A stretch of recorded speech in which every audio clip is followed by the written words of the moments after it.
సంగారెడ్డి జిల్లా గుమ్మడిదల మండలం బొంతపల్లి వీరభద్రస్వామి కళ్యాణోత్సవం వైభవంగా జరిగింది. ముందుగా వీరభద్రస్వామి భద్రకాళి అమ్మవారికి పంచామృతాలతో అభిషేకం నిర్వహించి ప్రత్యేకంగా అలంకరించారు. వీరభద్రస్వామి భద్రకాళి అమ్మవారిని ఊరేగింపుగా తీసుకుని వచ్చి ఎదుర్కోళ్లు కార్యక్రమం నిర్వహించారు. అనంతరం కళ్యాణ వేదికపై భద్రకాళి సమేత వీరభద్రస్వామి కళ్యాణోత్సవం వైభవంగా నిర్వహించారు.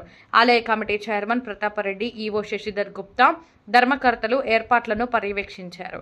కళ్యాణోత్సవంలో స్థానిక MLA Mahipal Reddy, MLC Anji Reddy, Congress party senior నాయకులు హనుమంతరావు, కాటా శ్రీనివాస్ గౌడ్ పాల్గొని స్వామివారిని దర్శించుకుని ప్రత్యేక పూజలు చేశారు.